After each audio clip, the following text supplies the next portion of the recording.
आपका स्वागत है। आज हम कोल्ड स्टोरेज के बारे में जो एंटरप्रेन्योर्स हैं हम लोगों ने सेशन रखा है जिसमें जिसमें हम लोग आप जो क्योंकि 20 साल का एक्सपीरियंस है इस फील्ड में, आपने अलग अलग जो है वो शहरों में अलग अलग कोल्ड स्टोरेज और कोल्ड चेन और पैकिंग हाउस और जितने राइटिंग यूनिट्स हैं ये लगवाई हैं, आप इसको बेहतर समझ सकते हैं। ये इंस्टीट्यूट का जो मेन उद्देश्य ये है कि वो जो गवर्नमेंट ऑफ इंडिया का जो है इनिशिएटिव है, जिसमें गवर्नमेंट ऑफ इंडिया एमएसएमई ने इस इनक्यूबेटर को अडॉप्ट किया है, इसके साथ पब्लिक प्राइवेट पार्टनरशिप में समाधान है। और इसका जो बेसिक है कि लोग इंडस्ट्रीज को जानते हैं लेकिन वो उसकी कोर एक्टिविटीज को नहीं जानते।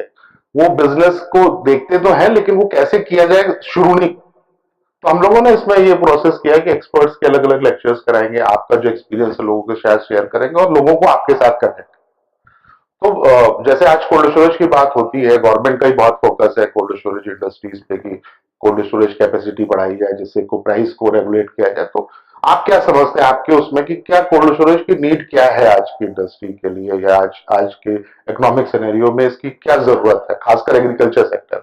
मुझे लगता है कि आपने बहुत ही सही क्वेश्चन किया है कि जो कोल्ड स्टोरेज है आज भी हमारी कंट्रीज में कोल्ड स्टोरेज इतना टेक्निकल सब्जेक्ट नहीं है। लोग आज भी कोल्ड स्टोरेज को एक ऐसा इंस्ट्रूमेंट समझते हैं कि जिसमें सिर्फ टेम्परेचर कंट्रोल होता है। कोल्ड स्टोरेज जो है एक ऐसा माध्यम है कि जिससे आप डिमांड और सप्लाई की जो गैप है उसको कंट्रोल कर सकते हैं, उसको यूनिफॉर्म कर सकते हैं। उसकी वजह से आप फार्मर्स को और कंज्यूमर्स को दोनों को बेनिफिट कर सकते हैं। इसीलिए मुझे लगता है कि गवर्नमेंट का इसका काफी फोकस है। अभी ये जो नीड है वो ज्यादातर लोगों को जो कोल्ड स्टोरेज स्टैब्लिश करते हैं, कोल्ड स्टोरेज बारे में जानते हैं, वो पोटैटो कोल्ड स्टोरेज को ही जानते हैं। और जैसा मेरे को पता है कि आज तक जितनी कैपेसिटी हमारे पास स्टोरेज कैपेसिटी है उसमें 75% जो है वो पोटैटो के लिए ही यूज हो रही है और बाकी लोग जो है वो अभी उसके लिए यूज नहीं कर पा रहे या वो टेक्नोलॉजी लोगों को पता नहीं। तो वो टेक्नोलॉजी क्या है और कैसे उसमें से आप लोगों को जोड़ेंगे कि वो अदर देन पोटैटो के लिए भी, जैसे वेजिटेबल्स है, फ्रूट्स है, ड्राई फ्रूट्स है, और खासकर इसको कैसे कनेक्ट करें, वो क्या टेक्नोलॉजीज हैं और उसकी वो कैसे आप जरूरी समझते हैं? जैसे आजकल पोटैटो के अलावा बहुत सारी ऐसी प्रोडक्ट है जिसके लिए ऑलरेडी सक्सेसफुल टेक्नोलॉजी जो है डेवलप हो चुकी है, जिसमें हम मॉडिफाइड एटमॉस्फेयर टेक्नोलॉजी बोलते हैं कि जिसके अंतर्गत हम लोग प्याज है, फिर प्रोसेस के लिए जो आलू होता है उसको स्टोर कर सकते हैं, कैरेट्स को स्टोर कर सकते हैं, गार्लिक को स्टोर कर सकते हैं, जिंजर को स्टोर कर सकते हैं, कि जिसमें हमारे भारत में बहुत सारे स्कोप है। इसी तरह इससे आगे हम और जाएंगे तो जिसको हम control atmosphere cold store technology बोलते हैं, सी स्टोरेज की, जिसमें बहुत ही हाईली पेरिसेबल वेजिटेबल्स है।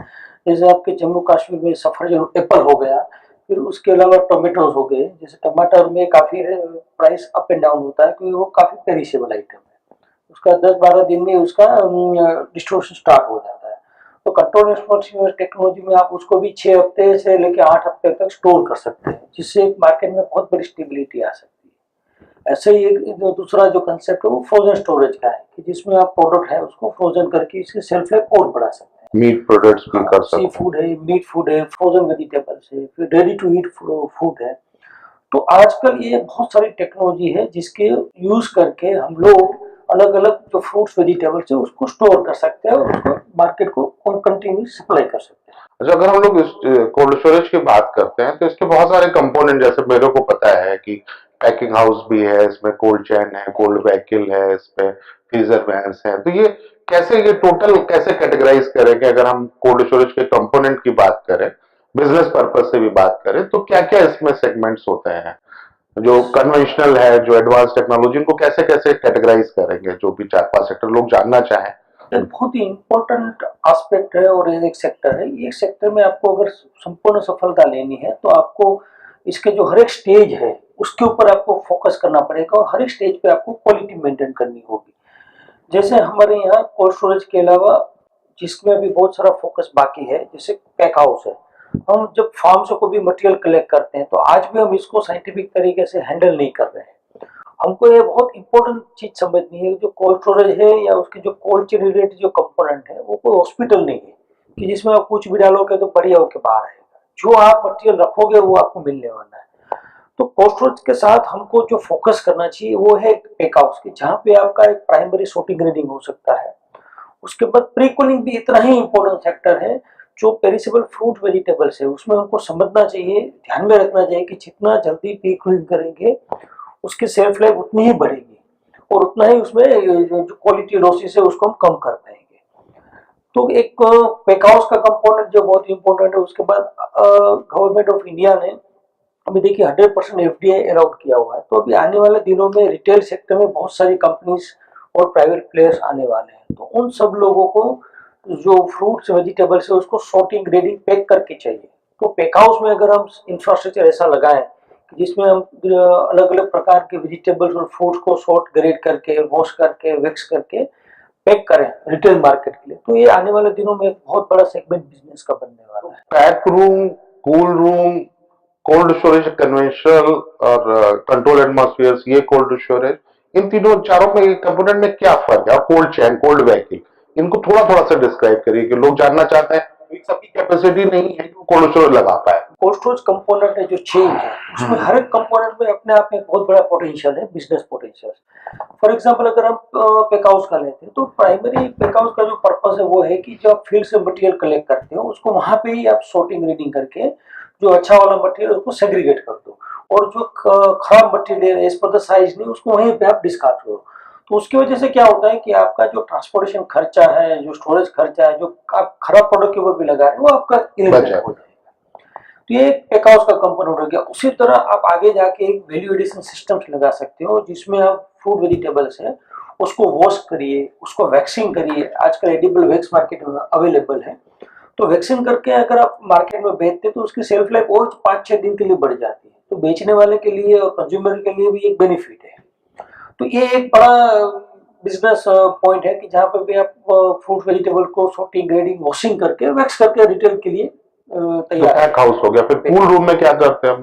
कोल्ड रूम में बेसिकली क्या होता है कि कुछ पेरिसेबल प्रोडक्ट्स है जिसको प्री कूलिंग की रिक्वायरमेंट रहती है, जिसमें आपको एम्बिएंट टेम्परेचर से उसको एकदम जल्दी से टेम्परेचर कंट्रोल करके नीचे लाना है, उसका रेस्पिरेशन करना कंट्रोल करना है। तो उसको हम प्री कूलिंग रूम्स बोलते हैं। अच्छा। और उसके बाद आता है स्टेजिंग रूम कि मान लो किसी ने प्री कूलिंग कर दिया प्रोडक्ट को, सॉर्टिंग ग्रेडिंग करके पैक करके प्री कूलिंग कर दिया।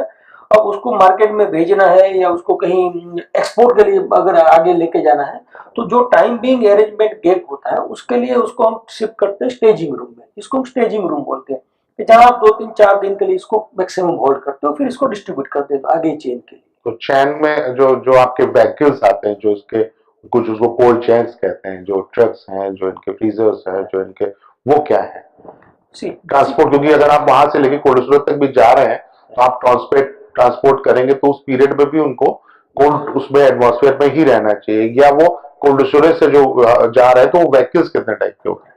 एक चीज बहुत इंपॉर्टेंट है कि कोई भी फ्रूट वेजिटेबल्स है उसको जब एक कोई कंडीशंस में आप लाते हैं तो वो condition through out the consumer तक पहुंचनी चाहिए। फॉर एग्जांपल जैसे आपने कोई प्रोडक्ट को प्री कूलिंग किया है तो फिर वो सेम टेम्परेचर रीजन में एंड एंड कस्टमर तक पहुंचना चाहिए।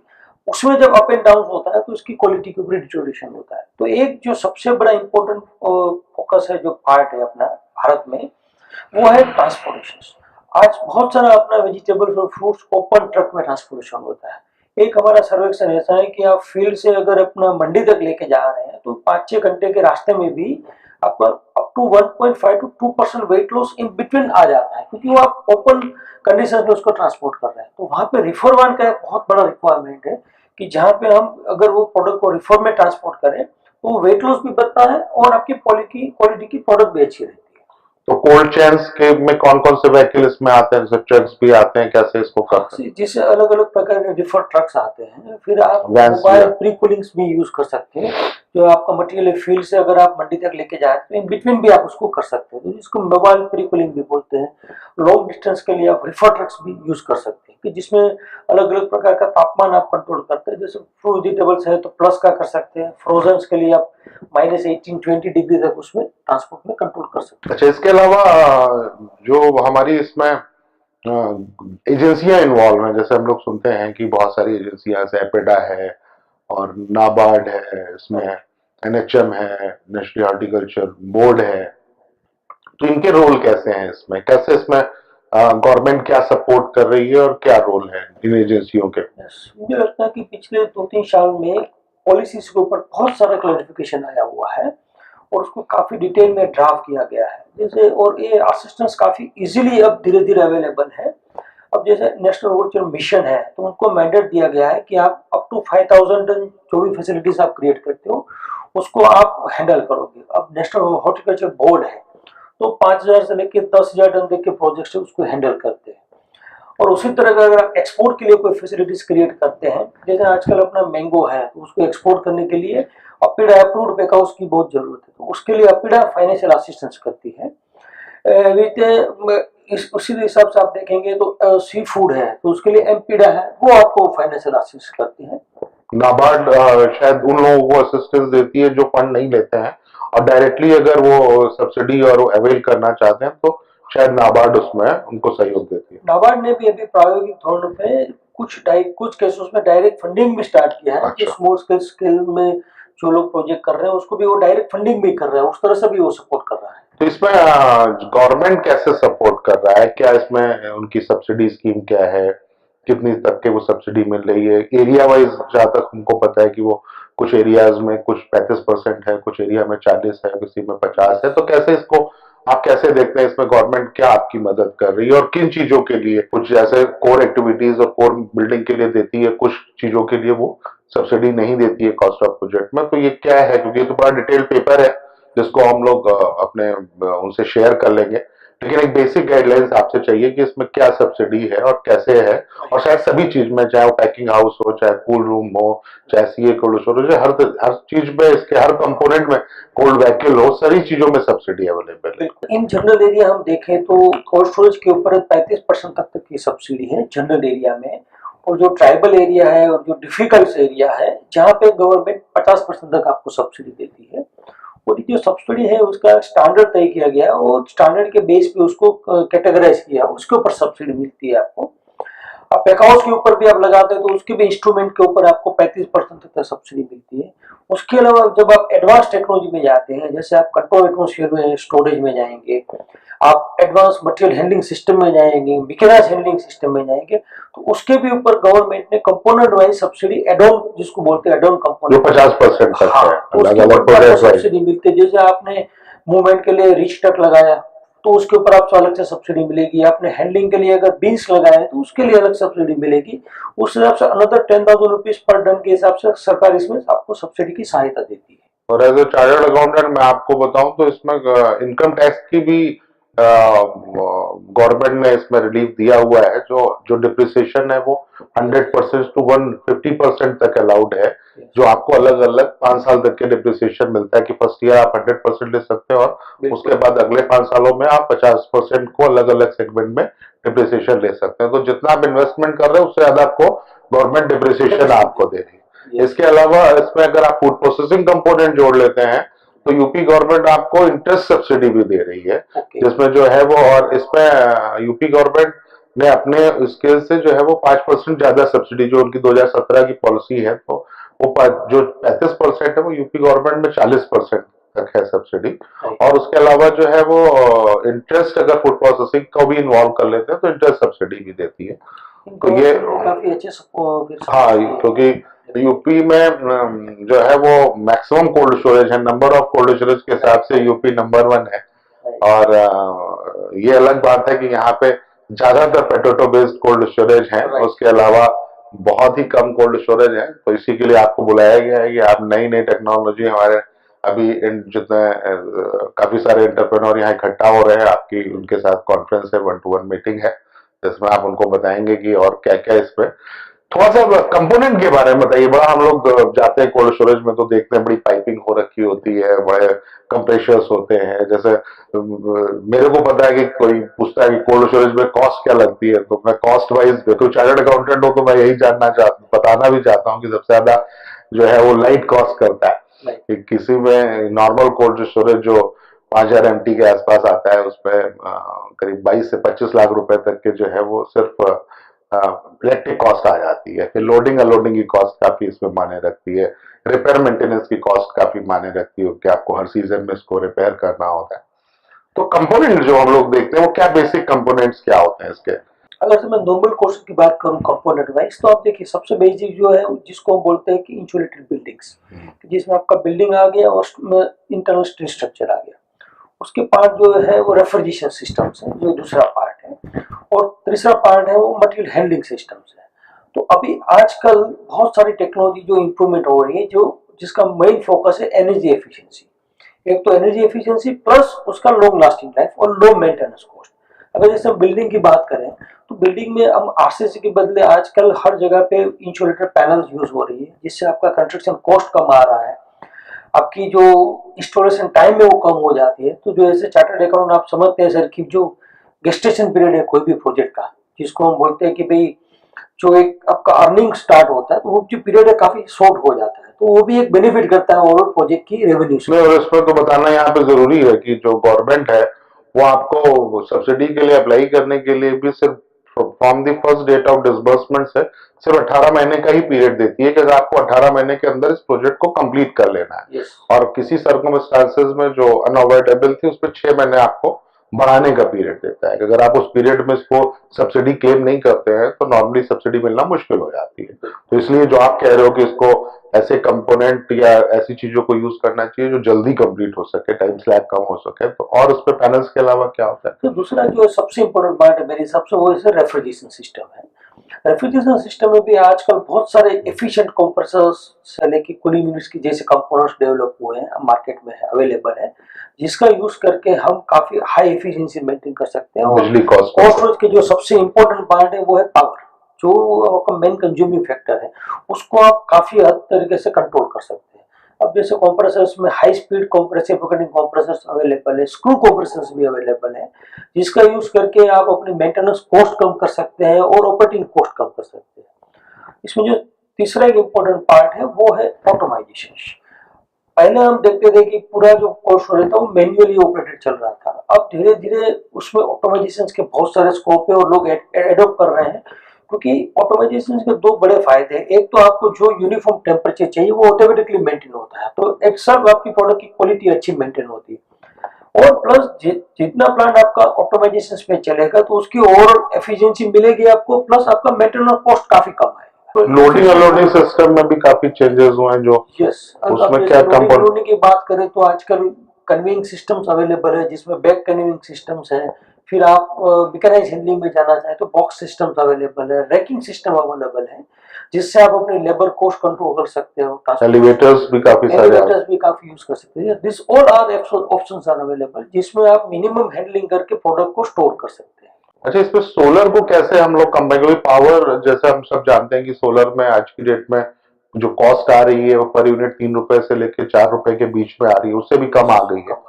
और हमारे पास एक बहुत बड़ा एरिया कोल्ड स्टोरेज के लिए चाहिए होता है, उसकी जो छत होती है वो काफी इफिशिएंटली हम लोग यूज कर सकते हैं सोलर के लिए। तो गवर्नमेंट इसमें भी कुछ सपोर्ट, जो सोलर के नॉर्मल है वो तो हम लोग कर सकते हैं, और आप एडवाइस करते हैं कि सोलर में जाना चाहिए हम लोगों को? बिल्कुल, इवन क्या हमारे जो इंडिया की एक पॉलिसी है जिसके अंतर्गत अगर आप सोलर लगाते हैं तो उसके ऊपर आपको रूफटॉप सोलर लगाते हैं तो आपको अलग से कैपिटल सब्सिडी दी। और उससे फायदा क्या है कि जैसे आप बिजली का यूनिट, और अब बहुत सारे स्टेट में आप गवर्नमेंट ने ग्रिड बेस्ड सिस्टम डेवलप की है, जिसमें आपका एक्सेस पावर है वो आप ग्रिड में भी सप्लाई करके रिबेट ले सकते हो। आजकल बहुत सारे स्टेट ने पॉलिसी अप्लाई की है, तो मुझे लगता है कि सोलर को साथ में इंक्लूड करने से आपकी प्रोजेक्ट की वायबिलिटी काफी बढ़ जाएगी। हाँ, जैसे हम लोग सोलर पे भी काफी सारी सेमिनार्स करते हैं, लोगों को कनेक्ट कराते हैं, तो इसमें जो नॉर्मली जो आपकी जो छत होती है उसमें आप 100 स्क्वायर फीट में 1 किलोवाट का कनेक्शन लगा सकते हैं। और अगर आप जो इस कोल्ड स्टोरेज की नॉर्मली जो छत का साइज हम माने, वो क्या साइज होता होगा? जो अगर नॉर्मली देखिए, अगर मीडियम साइज का भी है तो 15 से 20,000 स्क्वायर फुट से मिनिमम एरिया स्टार्ट होता है, और ये वो अप टू स्केल के हिसाब से 50-60,000 स्क्वायर फुट तक का एरिया अवेलेबल होता है। और सोलर के लिए आपकी स्पेस ही सबसे इम्पोर्टेंट है।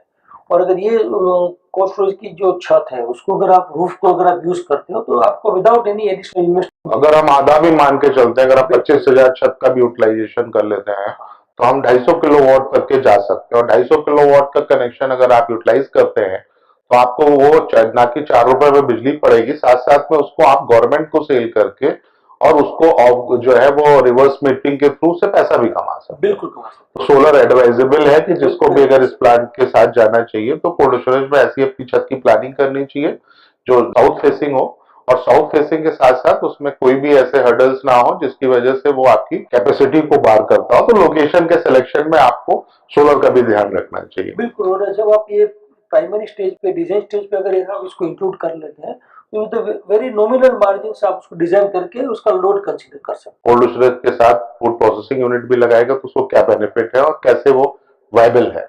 बस मेरे हिसाब से कोल्ड स्टोरेज और फूड प्रोसेसिंग दोनों एक का पूरक माध्यम है, ऐसे जैसे हम बोल सकते हैं। जैसे हम एक सिंपल लेवल में बताऊं कि कभी आप जैसे कोई भी एक वेजिटेबल्स मार्केट से बल्क में परचेस करके स्टोर आप कर रहे हैं, तो जब इसमें कोल्ड स्टोरेज में आप रखेंगे तो उसमें से 10% मटेरियल ऐसा होगा जो अंडर साइज होगा या थोड़ा कटा हुआ टूटा हुआ होगा, उसका आपको मार्केट वैल्यू नहीं मिल रहा है। बट वहीं पे आप एक छोटा सा कंसेप्ट इंट्रोड्यूस करिए कि जैसे वो वेजिटेबल्स है उसको आपने कट करके फ्रोजन कर दिया और स्टोर कर दिया, तो उसकी सेल्फ लाइफ भी 6 से लेकर 10 महीने तक बढ़ जाए, उसको आप फिर मार्केट में सप्लाई करो, तो आपकी जो प्रोडक्ट है जो जिसकी इनिशियली कोई मार्केट वैल्यू नहीं थी, उसको आप में पूरे पूरा आपको रिटर्न मिल सकता है। आप पल्प्स बना सकते हैं, आप उनके पल्प बना पल्पिंग यूनिट लगा सकते हैं, यस प्योरी यूनिट्स लगा सकते हैं, आप उसको स्टोरेज भी कर सकते हैं, किसी से टाई अप करके सेल भी कर आप सकते हैं। डिहाइड्रेशन कर और सकते हैं। आप फूड प्रोसेसिंग की अलग से उसके लिए सब्सिडी भी पा सकते हैं, जो फूड बिल्कुल। प्रोसेसिंग की सब्सिडी है। यस। इसके अलावा जो बीइंग ए चार्टर्ड अकाउंटेंट मैं आप लोगों को बताना चाहता हूँ कि इसमें और बिजनेस मॉडल्स कैसे हैं, क्योंकि जब आप कोल्ड स्टोरेज में जाना चाह रहे हैं तो सबसे पहले कंसर्न होता है किसी न किसी का कि इसमें कैसे बिजनेस किया जाए। मैं जो जानता हूँ वो कि आप इस कोल्ड स्टोरेज को आप अपने प्रोडक्ट के लिए भी लगा सकते हैं। अगर आपके पास कोई ऐसा प्रोडक्ट है जिसको आप स्टोर करें और उसको आप पहले परचेज करें और उसको स्टोर करें और जो रेट डिफरेंस है उसके साथ सेल करें तो सबसे ज्यादा प्रॉफिट आपको गेन होगा, लेकिन एक बड़ी कॉस्ट इन्वेस्टमेंट में जाएगी आप सर। दूसरा, बहुत सारे लोग जो है वो इसको एज ए रेंटल, जो सबसे ज्यादा मतलब वो मॉडल है जो सबसे ज्यादा चलन में है, तो जिसमें लोग अपने कोल्ड स्टोरेज में कुछ अपना कंपोनेंट रखते हैं, ज्यादातर वो दूसरे कंपोनेंट रखते हैं, प्रोडक्ट रखते हैं और साथ में उसको उसका रेंट या सर्विस चार्जेस उस पर लेते हैं। राइट, बराबर। तीसरा, आप किसी के साथ टाई अप कर सकते हैं, किसी के पार्टनरशिप में लगा सकते हैं, जो प्रोडक्ट जो ब्रांड पहले से अवेलेबल है उस ब्रांड के साथ आपने टाई अप करा। जैसे आप कर रहे थे कि इसमें ब्रांडिंग का बहुत महत्व है, तो ब्रांडिंग का क्या महत्व है इसमें? मेरे हिसाब से जो भारत में जो बहुत बड़ा गैप है वो ब्रांडिंग का है। जैसे आज आप देखिए हमारे यहाँ नमक जैसी चीज भी एक ब्रांड से बिकती है, लेकिन आप आलू जाएंगे, प्याज देखेंगे तो उसमें कोई ब्रांडिंग नहीं है। तो मुझे लगता है कि अगर आप फोकस करके एक ब्रांड उसमें बनाए, जिसमें आप 1 किलो 2 किलो 5 किलो के नेट बेकिंग पैकिंग करके साफ सुथरा ग्रेड करके मटेरियल सप्लाई करें, तो उसमें बहुत बड़ा स्कोप है कि आप ब्रांडिंग इसमें क्रिएट करिए। और जिस तरह से अभी भारत में रिटेल चेंज का काम बढ़ रहा है, लोग रिटेल आउटलेट में आ रहे हैं, तो उसमें ये सभी लोगों की रिक्वायरमेंट है कि उनको साफ सुथरा पैक किया हुआ मटेरियल चाहिए। तो कोस्टल के साथ मुझे लगता है कि ये एक चीज जुड़नी चाहिए जिसमें बहुत बड़ा स्कोप है कि आप कोस्टल में रखा हुआ माल है उसको शॉर्ट करके ग्रेड करके रिटेल में पैक करके ब्रांडिंग में सप्लाई करिए। तो ये आने वाले दिनों में आपके लिए एक बहुत बड़ा ग्रोथ इंजन हो सकता है। नहीं नहीं, बिल्कुल। जैसे कि कोल्ड स्टोरेज के बारे में आपने बताया, तो एक बहुत ही अपकमिंग, जिसमें गवर्नमेंट को भी नीड है, प्रायोरिटी सेक्टर में है, बैंक भी आपको फंड देने को तैयार रहते हैं। तो इसमें जाना चाहिए कोल्ड स्टोरेज में। आप जैसा आपके पास फंड हो, आप पैकिंग हाउस में जा सकते हैं, आप छोटे कोल्ड रूम बना सकते हैं, आप कोल्ड व्हीकल्स के साथ बना के किसी के साथ जो है वो किसी चैन के साथ किसी कोल्ड स्टोरेज के साथ टाई अप कर सकते हैं, क्योंकि बहुत सारे लोग आउटसोर्स करते हैं अपना जो चैन बिजनेस है। कोल्ड स्टोरेज में जा सकते हैं, कन्वेंशनल कोल्ड स्टोरेज में जा सकते हैं, जो आलू पोटैटो ओनियंस में है, आप जो है वो कंट्रोल एटमॉस्फेयर जिसमें मल्टीपल चैम्बर सिस्टम है, आप उसमें जा सकते हैं, जिसमें हम लोग माइनस कोल्ड स्टोरेज भी जिनको कहा जाता है कि आप फ्रोजन फ्रोजन कोल्ड स्टोरेज के फ्रोजन में भी जा सकते हो। तो बहुत सारे मल्टीपल ऑप्शन है, उसमें गवर्नमेंट आपको 35%, 40%, 50% अलग अलग कंपोनेंट वाइज, अलग अलग सेक्टर वाइज आपको सब्सिडी दे रही है। और इस सब्सिडी का पाने का भी बहुत सिंपल सा तरीका है कि आपको ऑनलाइन अप्लाई करना होता है, कि आपको एक प्रोजेक्ट बनाना होता है, किसी बैंक के पास आप जाइए, बैंक में जाने के बाद आप उसको, अगर आपको वहां से सेंक्शन मिल जाता है तो आप अपनी डीपीआर के साथ उस सेंक्शन लेटर के साथ अप्लाई कर सकते हैं, और आपको जब इन प्रिंसिपल सेंक्शन लेटर वो सब्सिडी का आपको दे देते हैं कि आपको पहला कि आपको वो आपके प्रोजेक्ट को इन प्रिंसिपल जो है वो सर्टिफाई करते हैं। तो आपका प्रोजेक्ट जब सर्टिफाई हो जाता है तो आप बैंक के साथ अपने प्रोजेक्ट को 18 महीने से 24 महीने में कंप्लीट कर सकते हैं और बैंक की सब्सिडी को आप अवेल कर सकते हैं। क्योंकि बहुत बड़ा टॉपिक है ये, इसमें बहुत सारे चीजें हैं, बहुत सारा मटेरियल चाहिए आपको कि किसमें कितनी सब्सिडी है, इसमें आपको चाहिए कि किस किस कंपोनेंट वाइज इसमें कॉस्ट स्ट्रक्चर डिफाइंड है कि किस कॉस्ट को वो कितनी कॉस्ट तक की सब्सिडी देते हैं, क्योंकि ऐसा नहीं है कि आप अनलिमिटेड कॉस्ट उसमें लगा दें और आपको उस कॉस्ट के बेसिस पे 35% सब्सिडी मिल जाए। Capacity wise, cost component wise जो 8,000 रुपए से लेकर 10,000 रुपए तक पर मीट्रिक टन की बात करते हैं, वो ऐसे बहुत सारे सीए कोल्ड स्टोरेज में 32,000 रुपए मीट्रिक टन, जहां तक मेरे को आइडिया है। तो ये सारी चीजों के लिए सब्सिडी के अलग अलग कंपोनेंट वाइज सब्सिडीज के लिए ये सारे बहुत सारे चीजें जो आप हमारे यूट्यूब चैनल पे हमारे जो हमको सब्सक्राइब करके आप जान सकते हैं, हमसे क्वेरी कर सकते हैं, हमसे मांग सकते हैं। आज हमारे पास योगेश जी आए अहमदाबाद से, उन्होंने टाइम निकाला और यूपी में इंडस्ट्री को सपोर्ट करने के लिए, एंटरप्रेन्योर को सपोर्ट करने के लिए, खासकर इंस्टीट्यूट फॉर इंडस्ट्रियल डेवलपमेंट के इंक्यूबेटर के प्लेटफॉर्म में इस ऑफिस में आके इन्होंने जो है वो अपने व्यूज रखे, क्योंकि आपके पास जो एक्सपीरियंस है एज एक्सपर्ट जो है वो 50 से ज्यादा कोल्ड स्टोरेज को अपने लगाने में और 20 साल से इसी इंडस्ट्रीज में है। तो हम लोग आपका नंबर भी आपसे शेयर करेंगे, आप इनके डायरेक्टली कनेक्ट हो सकते हैं, जानकारी ले सकते हैं, आप हम लोगों से जानकारी ले सकते हैं। इस इंक्यूबेटर का उद्देश्य ही है कि नए नए एंटरप्रेन्योर बनाए जाए और इस मिशन, स्किल्ड एंटरप्रेन्योरशिप मिशन को कामयाब बनाया जाए, क्योंकि हमारा इस इंस्टीट्यूट का ये मानना है कि अगर एंटरप्रेन्योर बनना है तो स्किल पहले स्किल्ड होना, और स्किल्ड होने के लिए उसके पास हर सेक्टर की डीप नॉलेज चाहिए। आप हमसे सीखें।